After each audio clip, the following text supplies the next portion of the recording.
Oi, quem é você? Daqueles que não saem de casa sem ler o horóscopo diário?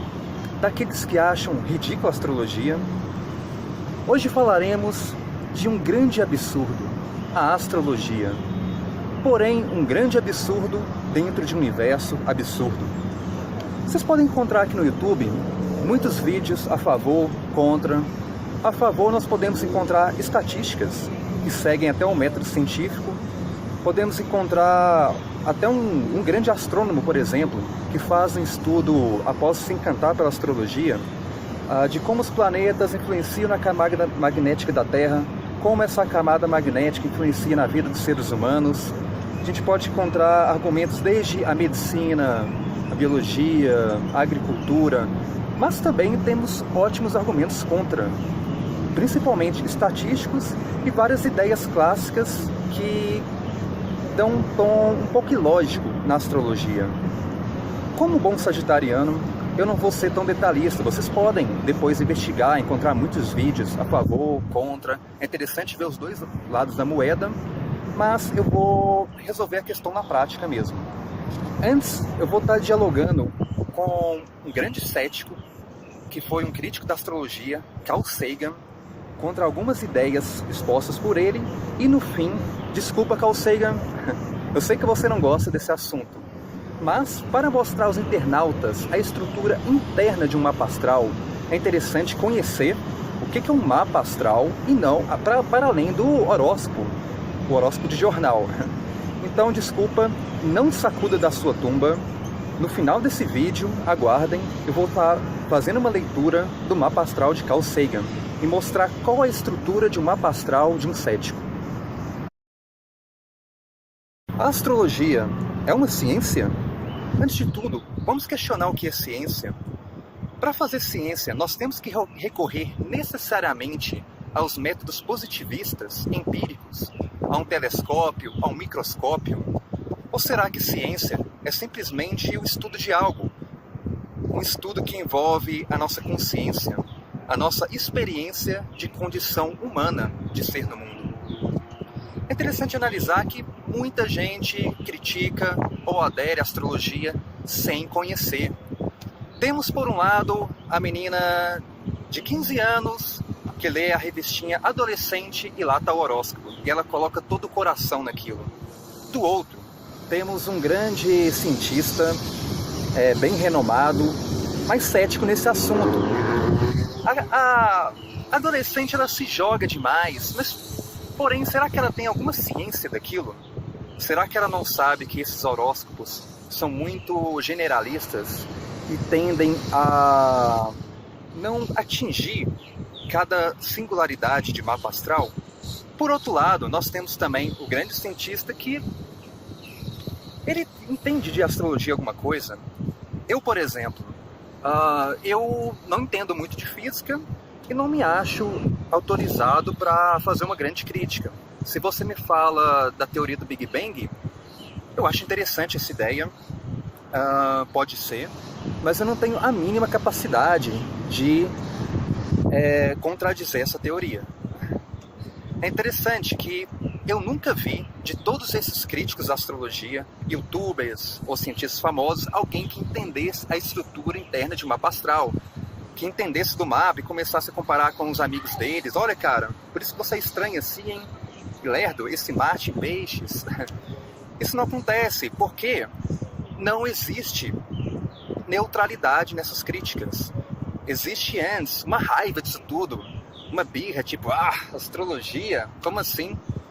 Mas na ciência, nós não temos que estudar uma coisa antes de poder criticar?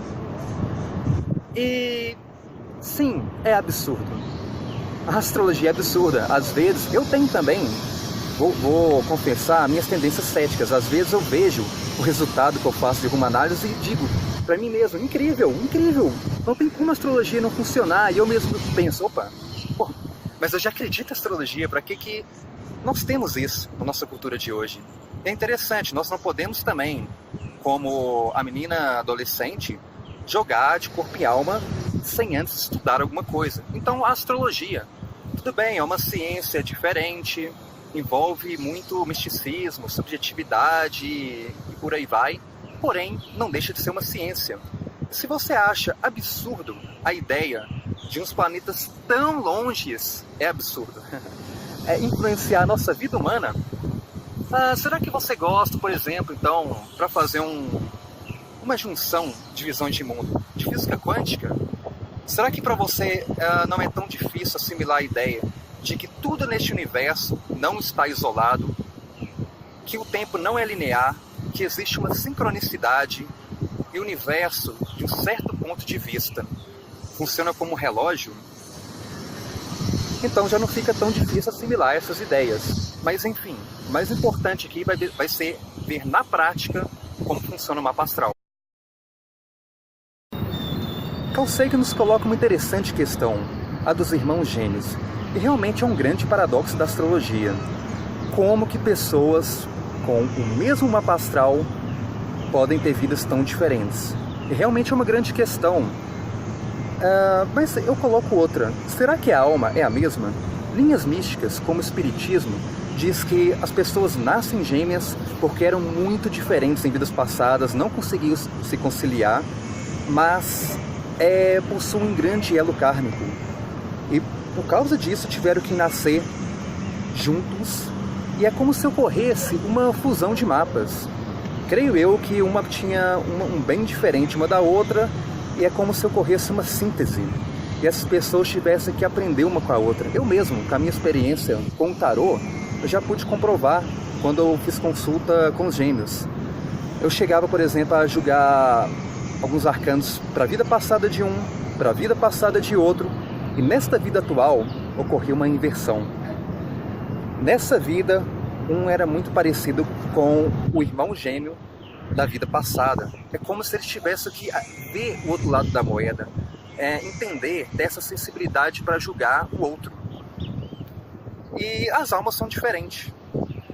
Muitas pessoas falam que o mapa astral é uma fotografia exata do céu no momento do nosso nascimento. Ok, mas existem muitos fatores extrapessoais, como essas ligações kármicas, a lua nova, essa energia antes do seu nascimento, a estrutura de mundo onde essa alma encarna. E realmente, eu já pude analisar também, eu faço muito mapa astral de alunos meus, por exemplo, eu já encontrei mapa astral muito parecido e realmente as pessoas eram muito parecidas. Então, gente, antes de tratar do mapa de Carl Sagan, vamos falar sobre mais uma crítica dele contra a astrologia. O horóscopo. Gente, alguém conhece um astrólogo que lê horóscopo de jornal? Por favor, né? Aquilo é muito generalista. É para vender mesmo. Porque as pessoas geralmente só conhecem o seu signo solar e o horóscopo só vai tratar desse detalhe do mapa. Tudo bem que o Sol é mais importante, mas não é tudo. Existe, por exemplo, um cara chamado Forrer, que ele fez um estudo de como as pessoas tendem a acreditar, principalmente quando elogia elas, quando tem essas ideias generalistas, e trazer isso para a vida pessoal delas. Então o Forrer distribuiu um tanto de questionário de personalidade para os seus alunos e entregou o mesmo resultado para todos. Qual foi o efeito? Que tinha um alto índice de aceitação do que estava sendo falado para eles. Porém, muita gente coloca isso nos vídeos de YouTube. Mas algum de vocês viram o texto do Forrer? É muito generalista, aí fica fácil. Forrer colocava, por exemplo, você às vezes está triste, às vezes alegre. Coisas como, você fica feliz quando seu time de futebol é campeão. Você ama sua mãe. Aí é fácil, mas eu questiono Forrer. Será que um mapa astral ele é tão generalista assim? Porque no mapa astral nós falamos de doenças que a pessoa pode ter. Então um cara, por exemplo, nem tem pedras nos rins, mas eu sempre soube que eu tinha uma pedra nos rins. Não é assim, né? E o Forrer fala que se a gente elogia demais a pessoa, ela tende a aceitar. E realmente, ele está certo. Mas, eu no meu caso, a primeira coisa que eu faço depois de entregar o mapa é desculpa. Não sei se é esse Saturno no meu mapa que faz eu ser tão duro, de ser tão crítico, que eu ressalto muito mais os defeitos do que a qualidade, porque a tendência é buscar uma evolução pessoal. E a gente faz isso através das críticas, né? Não adianta nada tratar o que a pessoa já tem de bom. Esse é o mapa de Carl Sagan e vamos começar a análise pelo Sol. O Sol Escorpião tem muita profundidade e aqui na casa 6 recebe uma roupagem virginiana, onde vai canalizar toda essa profundidade com detalhismo e perfeccionismo. Por falar em profundidade, Mercúrio, planeta da mente, também está em Escorpião. Está em conjunção com Júpiter, planeta muito expansivo, principalmente para altos graus de estudos universitários. Existe também uma oposição forte de Mercúrio com Urano, o planeta dos cientistas, da inventividade, da lógica aplicada à vida. E Urano rege Aquário, o signo que está na casa 10, a casa da profissão. É muito comum ver cientistas com Urano ou Aquário fortemente relacionados à casa 10. Aqui também está Saturno. Ele rege a casa 10 e aqui ele tem muito destaque para estudos e profissões científicas. E para não falar que é apenas lógica e racionalidade, a Lua rege nossos sentimentos e é o planeta mais conectado a Saturno, o planeta da profissão. Podem ver que ambos estão a 21 graus, numa relação de sextil. Então a Lua está na casa 8, a casa do Escorpião, e tudo aquilo que foi canalizado para Escorpião vai ser regido por muita intuição, sentimentos, algo que entrega o coração a tudo que é oculto, profundo, ao trabalho, à ciência. Após o elogio, vamos agora para o nosso cético cientista Carl Sagan, que tinha uma forte conjunção de Marte com Netuno. Forte mesmo, porque o signo regido por Marte é Áries, está na casa 12, casa regida por Netuno. É uma conjuntura de uma pessoa com vontade muito solta, metafísica. Não, calma, né? Metafísica, o nosso cético, sim. Claro que toda criança é muito imaginativa, mas ele era fascinado por histórias de super-heróis, quadrinhos, louco por isso, pelos mistérios do cosmos. E ele faz isso com muita imaginação, de uma forma não tão pragmática e concreta. Ele tem sim um lado muito idealizador nisso tudo. Porém, é paradoxal, justamente essas pessoas que têm tendências mais soltas, mas tem alguma coisa no mapa, e aqui não é alguma coisa, é muita coisa que trava, gera toda uma busca por segurança. Aqui falamos do ascendente, o ascendente é regido por Marte. Então aqui que a gente começa a falar de Marte. O ascendente fala dos nossos impulsos, desejos, mas só que ele tem Touro.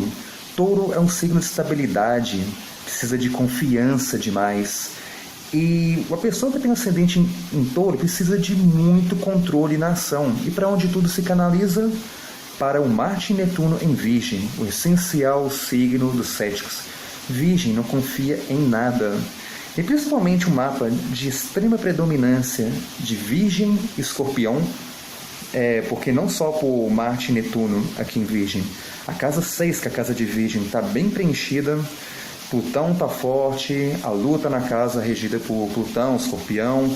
Tudo isso gera um elo muito forte de Virgem com Escorpião. Claro, vai dar um talento enorme para tirar o véu dos mistérios, tirar as máscaras, investigar detalhadamente tudo que é profundo. E é um grande cientista, claro, mas no que se trata de se entregar, isso é muito difícil, a pessoa sempre fica com o pé atrás. E principalmente para essas coisas, entre aspas, absurdas. Carl Sagan, qual que é o problema? Será que tudo nesse mundo tem uma lógica? Será que a ciência explica tudo? Será que o mundo não tem um certo tom de absurdo também? Por que existe o ser, as coisas? A Big Bang, será que começou daí? Veio do nada? Como assim? Isso não é um absurdo? Será que a ciência vai explicar um dia?